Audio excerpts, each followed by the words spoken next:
حي على الفلاح.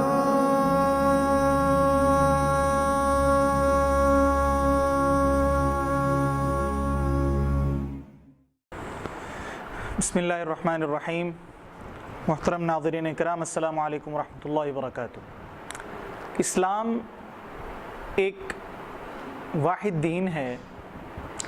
اس دین سے پہلے بھی کافی ادیان اللہ رب العزت نے، کافی قوانین اللہ رب العزت نے بنائے اور ان کو امپلیمنٹ بھی کیا، جس کے اندر جس کی ترویج کے لیے حضرات انبیاء کرام کو بھیجا، جن میں سے مشہور مذاہب یہودیت ہے، جن کا آئین تورات، اور اس کے بعد حضرت عیسیٰ علیہ السلام کا نزول ہے، جن کا آئین انجیل ہے.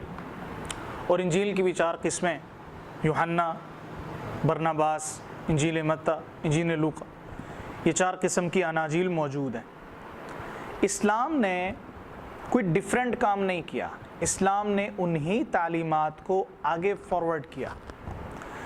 حضرت عیسیٰ، حضرت موسیٰ کی تعلیمات ڈیفرنٹ نہیں تھی. حضرت عیسیٰ نے حضرت موسیٰ کی تعلیمات کو ہی آگے فارورڈ کیا. اور حضرت عیسیٰ تو یہ فرماتے ہیں کہ میں لا کو، یعنی کہ تورات کو کینسل کرنے نہیں آیا، بلکہ میں حضرت موسیٰ کے قوانین کو ہی آگے کنٹینیوٹی میں لینے کے لیے آیا ہوں. اصل پرابلم وہاں سے پیدا ہوئی کہ جب عیسائیت اور یہودیت کے ماننے والوں نے اپنی آسمانی کتاب پر انحصار سے زیادہ انہوں نے تاریخ پر ڈیپینڈ کرنا شروع کر دیا. پھر وہ راہ راست سے ہٹ گئے، اور اس کے بعد پھر کرسچینٹی نہیں رہی، پولزم کی طرف چلی گئی. جوئزم، یہودیت نہیں رہی، زائونزم کی طرف چلی گئی. سو جتنی بھی چینجز آئی ہیں وہ ساری کی ساری due to history, due to تاریخ. انجیل کے اندر، توراہ کے اندر یہ چیزیں موجود نہیں تھیں. اس کی ایک سادہ سی مثال ہے. ڈاکٹر مائیکل ہارٹ عیسائی ہے، کرسچین ہے. وہ لکھتا ہے کہ موجودہ Christianity, this is not Christianity, this is Paulism. Saint Paul, یہ حضرت عیسیٰ علیہ السلام جب زندہ تھے دنیا کے اندر تو یہ سب سے بڑا مخالف تھا. لیکن جیسے حضرت عیسیٰ علیہ السلام کو اوپر اٹھایا گیا آسمانوں کی طرف، اور یہ بات یاد رکھیے کہ کرسچینٹی، مسیحیت، عیسائیت جو اصل ہے، اس کا یہ ابھی تک عقیدہ ہے کہ انشاءاللہ before the day of the judgment حضرت عیسیٰ علیہ السلام ول کم ڈاؤن. حضرت عیسیٰ ضرور نیچے تشریف لائیں گے. یہ مسلمانوں کا ہی نہیں، صرف یہ اصل عیسائیت کا بھی عقیدہ آج تک اس کے ماننے والے موجود ہیں. اصل کام خراب کیا ہسٹری نے. اسی طریقے سے یہودیت کو اصل سے ہٹایا ہسٹری کی وجہ سے. سینٹ پال حضرت عیسیٰ کے خلاف تھا. جیسے حضرت عیسیٰ کو اوپر اٹھایا گیا، یہ شخص عیسائیت کا لبادہ اوڑھ کر عیسائیت میں آیا، اور اس نے آج کے دور میں جو عیسائیت کے سب سے بڑے عقیدے ہیں، عقیدہ تثلیث ہے، وہ سارے کا سارا سینٹ پال کا ہے، حضرت عیسیٰ کا نہیں ہے. تو بتلانے کا مقصد یہ ہے کہ دین سارے کے سارے تعلیمات ایک رہی ہیں. یہ بات یاد رکھیے، یہودیت کی، عیسائیت کی، اسلام کی تعلیمات ایک ہیں. کیا قرآن مجید کہتا ہے؟ قُلْ يَا أَهْلَ الْكِتَابِ تَعَالَوْا إِلَىٰ كَلِمَةٍ سَوَاءٍ بَيْنَنَا وَبَيْنَكُمْ. اے نبی صلی اللہ علیہ وسلم، آپ فرما دیجیے اہل کتاب اس چیز کی طرف آ جاؤ جو ہمارے اور آپ کے درمیان کامن، اللہ نعبد الا اللہ، کہ ہم اللہ کے علاوہ کسی کی عبادت نہیں کرتے. سو ان ادر ورڈز، عیسائیت، یہودیت اور اسلام بیسک میں ایک ان کی تعلیمات ہے. قرآن مجید اتحاد کی طرف بلاتا ہے. دین اسلام نے کبھی بھی عیسائیت کے ماننے والوں کو ختم نہیں کرنے کا کہا، یہودیت کے ماننے والوں کو بالکل فراموش کرنے کا نہیں کہا، بلکہ ان کو دعوت اس طریقے سے دی ہے، بھئی آؤ ڈائلاگ کرتے ہیں، مذاکرات کرتے ہیں. اللہ کے نبی صلی اللہ علیہ وسلم نے دیکھیے کتنا پیارا اسلوب، یا اہل الکتاب، دیکھیں عیسائی بھی نہیں کہا, یہودی بھی نہیں کہا, کافر بھی نہیں کہا, مخاطب کیا کیا, یا اہل الکتاب. محبت بھرا لفظ ہے, یہ مفسرین ہی جانتے ہیں جو اہل لغت ہیں کہ اہل الکتاب, اہل کتاب مطلب ان پر بھی آسمان سے کتاب نازل ہوئی اور ہم پر بھی نازل ہوئی.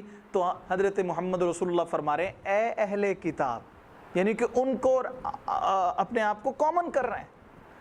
آج اس چیز کی طرف کہ ہم اللہ کے علاوہ کسی کی عبادت نہیں کریں گے. کیا مطلب؟ لم یلد ولم یولد, اللہ کی کوئی اولاد نہیں ہے, اللہ تعالیٰ خود کسی کی اولاد نہیں ہے. عیسائیت کا یہ عقیدہ تھا. سینٹ پال نے آ کے نہیں کہا, نہیں, ان اللہ ثالث ثلاثہ, اللہ تعالیٰ ایک نہیں ہے, اللہ کی اولاد ہے. یہ حضرت عیسیٰ کی تعلیمات نہیں ہے. سو اسلام, عیسائیت, یہودیت, ان میں جب بھی کہیں بھی خرابی آئی ہے تو ہسٹری کی وجہ سے آئی ہے. ہسٹری کی بنانے والے, ہسٹری کے لکھنے والے, ان کی وجہ سے آئی. نبیوں کی وجہ سے, اس کتاب کی وجہ سے نہیں آئی, تعلیمات کی وجہ سے نہیں. بیسک بات بتانے کا مقصد ہے, قرآن مجید کی وجہ سے خرابی نہیں آئی, حدیث کی وجہ سے نہیں آئی. آج میں جس طرف لے جانا چاہ رہا ہوں, امت کی بہت بڑی شخصیت جن کا نام حضرت عثمان بن عفان رضی اللہ تعالی عنہ ہے, ان پر بہت سارے آبجیکشن لگائے جاتے ہیں. سب سے بڑا آبجیکشن یہ ہے کہ ان کی شہادت مظلومانہ نہیں تھی, بلکہ ان کی اپنی کچھ غلطیاں تھیں نعوذ باللہ, جن کی وجہ سے ان کی شہادت ہو گئی اور اللہ نے ان کی شہادت کو کفارہ بنا دیا. آئیے اب ہم دیکھتے ہیں کہ کیا ہم ہسٹری پر ڈیپینڈ کریں حضرت عثمان کو دیکھنے کے لیے, عیسائیت کو دیکھنے کے لیے, یہودیت کو دیکھنے کے لیے, یا ہم اس بنیاد کو پر ڈیپینڈ کریں جو بنیاد ہمیں اللہ رب العزت نے عطا فرمائی. سو آج دنیا میں بڑا نعرہ لگایا جاتا ہے, we are not a fundamentalist. Fundamentalist اس چیز کو غلط بنا دیا گیا. وہ فنڈامنٹلسٹ پتہ نہیں کیا ہوتا ہے, بنیاد پرست پتہ نہیں کیا ہوتا ہے. بنیاد پرست وہ ہوتا ہے جس کی کوئی بنیاد ہو, جس کی بات کی, جس کے عمل کی کوئی بنیاد ہو. جس کی بنیاد ہی نہیں ہے, ہم کیسے اس کو کہہ سکتے ہیں کہ یہ شخص فنڈامنٹلسٹ ہے. سو فنڈامنٹلسٹ اگر پازیٹیولی ہم لیں تو ان ادر ورڈز وہ شخص کہ جس کی ہر عمل کی بنیاد موجود ہے, that is called, he is called fundamentalist. So, every Muslim, every human being should be fundamentalist. کیوں؟ ہر شخص کے عمل کی بنیاد ہونی چاہیے. اور میرے عیسائی بھائیوں اور یہودی بھائیوں سے گزارش ہے, اہل کتاب سے, کہ آپ اپنے عمل کی بنیاد ڈھونڈیے. عقیدہ تثلیث آپ کی بنیاد نہیں ہے. حضرت عیسیٰ اللہ کے بیٹے ہیں, یہ بنیاد نہیں ہے.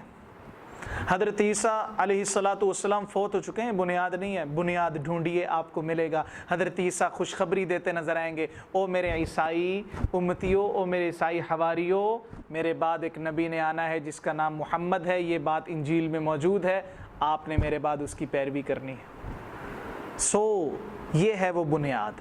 اسلام بھی ہمیں کہتا ہے کہ آپ نے اپنا ہر عمل بنیاد کی وجہ سے کرنا ہے. You should be a fundamentalist. آپ کو بنیاد پرست ہونا ہوگا تب آپ فلاح پا جائیں گے. اللہ کے نبی صلی اللہ علیہ وسلم نے فرمایا کہ میں تمہیں 2 چیزیں چھوڑ کر جا رہا ہوں, جب تک پکڑے رکھو گے گمراہ نہیں ہوگے. میرے بھائیوں بہنوں ذرا غور کیجئے, جب تک ایک مسلمان قرآن اور سنت کو پکڑے رکھتا ہے, جب تک ایک عیسائی بھائی اصل انجیل کو پکڑے رکھتا ہے, راہ راست سے نہیں ہٹے گا. میں بڑی گہری بات کر رہا ہوں. جب ایک عیسائی بھائی, یہودی بھائی تورات اور انجیل اصل پڑھے گا تو اس میں یہ لکھا ہوا ملے گا. حضرت موسیٰ بھی فرما رہے ہیں کہ میرے بعد ایک آئے گا جس کا نام محمد ہوگا, اس کی پیروی کرنی ہے. حضرت عیسیٰ بھی فرما رہے ہیں کہ میرے بعد ایک آئے گا, وَمُبَشِّرًا بِرَسُولٍ يَأْتِي مِن بَعْدِ اسْمُهُ أَحْمَد, میرے بعد ایک شخص آئے گا جس کا نام احمد ہوگا, آپ نے اس کی پیروی کرنی ہے. دین جو عیسائی بھائی ہیں جن کے دل میں تعصب نہیں ہے, they will accept Islam. وہ اسلام کو قبول کر لیں گے, because this is the order of حضرت عیسیٰ علیہ السلام. سو ہمیں بنیاد پر آنا ہے. حضرت عثمان رضی اللہ تعالی عنہ کی بنیاد کے بارے میں بات کرتے ہیں کہ کیا ان کی شہادت مظلومانہ تھی یا نہیں. مسند احمد کے اندر حدیث ہے, حدیث نمبر 24566.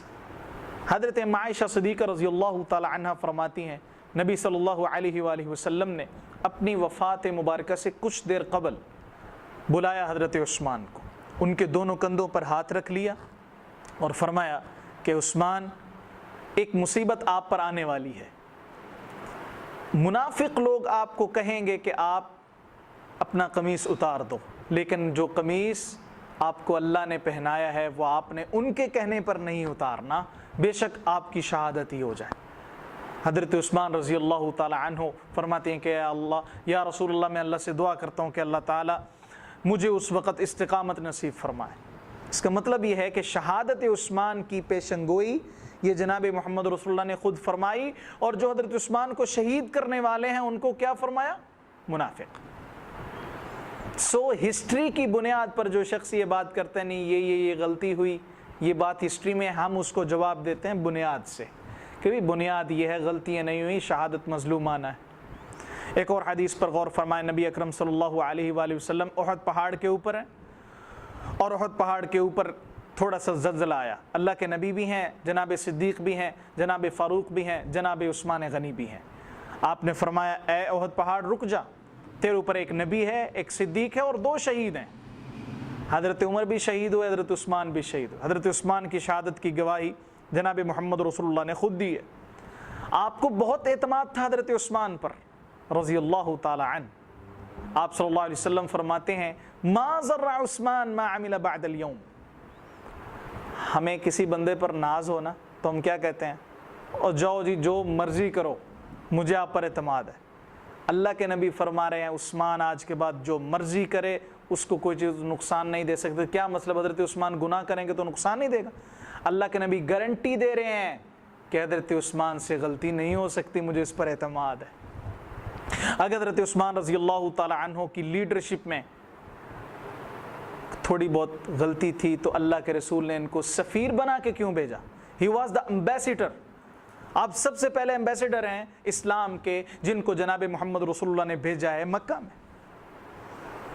آپ دنیا انسانیت کے پہلے وہ شخص ہیں جن کو ایک نبی نے اپنے یکے بعد دیگری 2 بیٹیاں عطا فرمائیں۔ آپ دنیا کی وہ واحد شخصیت ہیں جو جنگ میں شریک نہیں ہوئے لیکن جنگ بدر کا مال غنیمت اور ثواب ملا ہے۔ آپ واحد شخصیت ہیں جنہوں نے دنیا کو سب سے پہلا بحری بیڑا دیا ہے۔ 1 سال میں 1400 مسلمانوں کے بحری جہاز سمندر میں گشت کر رہے ہیں، حضرت عثمان کا کارنامہ ہے۔ قبرص میں اسلام پہنچا، کابل میں پہنچا، سندھ میں پہنچا، بر صغیر میں پہنچا، حضرت عثمان کے دور میں ارمینیا میں پہنچا، فرانس میں پہنچا، آذربائیجان میں پہنچا۔ حضرت عثمان رضی اللہ تعالیٰ عنہ کی نیت پر شک کرنا، اور سب سے بڑا یہ بھی بات کی جاتی ہے کہ نہیں انہوں نے اپنے رشتہ داروں کو لگا دیا تھا۔ میرے بھائیوں بہنوں، غور کرنے کی بات یہ ہے کہ 12 رشتہ داروں میں سے حضرت عثمان کے 8 رشتہ دار حضرت عمر کے تھے، حضرت عمر کے دور سے چلتے آ رہے ہیں۔ اور حضرت عمر کی سلیکشن پتہ کیا تھی گورنر بنانے کی؟ اللہ کرے وہ سلیکشن ہم بھی کر لیں اپنے ووٹ کی بنیاد کی، بیکاز ہر چیز کی بنیاد ہونی چاہیے۔ ہمارے ووٹ کی بنیاد اگر ہوگی سوری ٹو سے کہ یہ شخص ہمارے غلط کاموں کی ترجمانی کرے گا، ان کو ختم کرے گا، دس از ناٹ ٹرو۔ حضرت عمر کی بنیاد کیا تھی گورنر بنانے کے؟ حلف لیتے تھے۔ سب سے پہلا حلف اپنے دروازے کو ہر وقت کھلا رکھے گا۔ دوسرا حلف ریشمی لباس نہیں پہنے گا۔ تیسرا حلف گھوڑا جو سب سے عمدہ ترین گھوڑا ہے وہ نہیں رکھے گا۔ چوتھا حلف چھنا ہوا آٹا نہیں کھائے گا۔ اللہ اکبر کبیرہ۔ پانچواں حلف ہر وقت فریادی کی فریاد سنے گا اور اپنے دروازے پر دربان نہیں کھڑائے گا۔ This was the true spirit of Islam and this was the against of VVIP culture جو کہ آج موجود ہے۔ ہمارے علماء ہوں، ہمارے خطباء ہوں، ہمارے حکمران ہوں۔ حضرت عمر کا یہ حلف لینے کا مقصد کیا تھا؟ تاکہ عوام اور مینجمنٹ میں ڈفرنس کم ہو جائے، حکمران اور عوام میں ڈفرنس کم ہو جائے۔ حضرت عثمان نے انہی خلفاء کو انہی جگہ پر رکھا تو میرٹ پر تھے وہ۔ حضرت عمر کے دور میں 4 خلفاء 4 گورنر ایسے ہیں جن کو حضرت عثمان نے لگایا۔ اس کی وجہ کیا ہے؟ اب گورنروں کی تعداد بڑھنی تھی کیونکہ حضرت عمر رضی اللہ تعالیٰ نے اپنے دور میں زیادہ سے زیادہ 15 لاکھ مربع میل فتح کیا، لیکن حضرت عثمان نے اپنے دور میں 30 لاکھ اسکوائر مائلز اسلام کی سلطنت میں شامل فرمایا۔ حیران ہوں گے حضرت عثمان کی فتوحات پر۔ یہ وہ عثمان ہیں جنہوں نے یہ کچھ کیا، دین کی خدمات کی سخاوت کو دیکھیے، اتنی زیادہ سخاوت۔ اللہ کے نبی صلی اللہ علیہ وسلم ہر نوالا کھاتے ہیں اور فرماتے ہیں عثمان سے اللہ آپ راضی ہو جائے، میں محمد زمین پر راضی ہو گیا ہوں۔ حضرت عثمان رضی اللہ عنہ ایک وقت کھڑے ہو کر 1000 اونٹ اللہ کے راستے میں قربان کر دیے، اور بغیر کسی مطالبے کے۔ مدینہ میں پانی کے پینے کا کنواں نہیں تھا، یہ ذرا غور فرمائیے، کیا اس پانی سے اہل بیت نے پانی نہیں پیا؟ کیا اس کنویں سے حضرت حسین نے پانی نہیں پیا؟ کیا اس کنویں سے حضرت آمنہ، حضرت فاطمہ نے پانی، حضرت علی نے پانی، حضرت عباس نے پانی نہیں پیا؟ پانی پیا ہے۔ وہ کنواں کس نے لے کر دیا؟ سیدنا عثمان نے۔ کہا جاتا ہے نہیں حضرت علی اور حضرت عثمان کے آپس میں کچھ تھی، ایسا کچھ نہیں تھا۔ اہل تشیع بھائی اور اہل سنت بھائی، ان دونوں کی بک سے یہ بات ثابت ہے۔ کیا بات ثابت ہے؟ کہ حضرت علی رضی اللہ تعالیٰ عنہ کی شادی کا خرچہ جناب عثمان نے اٹھایا۔ حضرت علی کو حضرت علی رضی اللہ تعالیٰ عنہ حضرت عثمان کے پاس ہے اپنی زرہ بیچنے۔ دیکھیں حضرت علی بھی خوددار تھے، مانگا نہیں، اپنی زرہ دی ہے۔ سبحان اللہ، اللہ تعالیٰ قرور رحمت نازل فرمائے مولا علی رضی اللہ تعالیٰ عنہ پر۔ آپ حیران ہو گے میں نے مولا علی، کیونکہ مولا کا مطلب ہوتا ہے دوست۔ جناب محمد رسول اللہ صلی اللہ علیہ وسلم کے ہر صحابی کی علیحدہ فضیلت ہے۔ اللہ کے نبی نے ان کے بارے میں فرمایا من کنت مولا فہذا علی مولا، یعنی کہ جو شخص مجھے دوست رکھتا ہے وہی شخص حضرت علی سے دوستی رکھتا ہے، اور جو مجھ سے دشمنی رکھتا ہے، جو حضرت علی کا دشمن ہے، وہ میرا بھی دشمن۔ تو یہ درمیان میں بات آ گئی۔ حضرت علی رضی اللہ تعالیٰ عنہ کی شادی کا خرچہ حضرت عثمان نے اٹھایا۔ تو میرے بھائیوں، بہنوں، بزرگوں اور دوستوں، اگر ہم ہر شخصیت کو، پرسنالٹی کو، کسی بھی دین کو پرکھنا چاہتے ہیں تو ہمیں بنیاد کی طرف آنا ہوگا، ہمیں ہسٹری کو لازم و ملزوم نہیں بنانا ہوگا۔ اللہ تعالیٰ سے دعا ہے کہ اللہ تعالیٰ مجھے اور آپ کو عمل کرنے کی توفیق نصیب فرمائے۔ ذی الحجہ کا مہینہ ہے، 18 ذی الحجہ، 82 سال کی عمر میں جمعے والے دن مسلمانوں کے اس تیسرے خلیفہ کو شہید کر دیا گیا، مظلومانہ شہادت۔ لیکن آپ دیکھیے اس شخص کی حکمت، پیار۔ آپ نے فرمایا کہ ٹھیک ہے میری جان جاتی ہے چلی جائے، لیکن میری ذات کی وجہ سے مدینہ کے اندر خون خرابہ نہیں ہونا چاہیے۔ عثمان آپ کو لیے چلتے ہیں، فرماتے ہیں نہیں، میں آخری عمر میں اپنے حبیب کا شہر چھوڑ کر بھی نہیں جا سکتا، اے عثمان ہمیں حکم دیں، ہم ان کا خاتمہ کر دیں۔ حضرت عثمان رضی اللہ تعالی عنہ was the best governor general. آپ سب سے ایسے خلیفہ تھے، ہر ایک کی بات مان لی۔ مصر کا گورنر چینج کروانے والے ہیں، ٹھیک ہے جی کر دو، تاکہ یورش شورش کم ہو جائے، حکمت کے ساتھ سمجھایا۔ لیکن ان لوگوں کی سازش کچھ اور تھی، جو کہ یہودیوں کی سازش تھی، اور انہی لوگوں نے حضرت عمر کو شہید کیا، انہی لوگوں نے حضرت عثمان کو شہید کیا، انہی لوگوں نے حضرت علی کو شہید کیا، انہی لوگوں نے حضرت حسن کو شہید کیا۔ انہی لوگوں کی تلواروں پر سیدنا امام حسین کا خون بھی ہے، جو کہ اصل میں یہودیوں کی سازش تھی، جس کا نام عبداللہ بن سبا ہے۔ یہ کون تھا اور اس نے کیا کچھ کیا اور کیسے فتنے برپا کیے، آئندہ آنے والی نشست میں ہم ذکر کریں گے۔ حضرت عمر رضی اللہ تعالیٰ عنہ کے متعلق، ان کی پالیسیوں کے متعلق بیسک بات یہ ہے کہ حضرت عثمان کی سیرت کو جاننا ہے تو حدیث کو پڑھیے، قرآن کو پڑھیے۔ تاریخ اس میں بہت کچھ لکھ دیا گیا ہے، لوگوں نے اپنی مرضی سے لکھ دیا ہے، مستشرقین بھی تاریخ لکھنے والے ہیں۔ اللہ کے نبی نے فرمایا میں 2 چیزیں چھوڑ کر جا رہا ہوں، قرآن اور سنت، ان دونوں کو تھامے رکھو، گمراہ نہیں ہوگے۔ We should now follow only قرآن اینڈ حدیث۔ اللہ تعالیٰ مجھے اور آپ کو عمل کی توفیق نصیب فرمائے۔ اقول قولی ھذا استغفر اللہ لی ولکم، والسلام علیکم ورحمۃ اللہ وبرکاتہ۔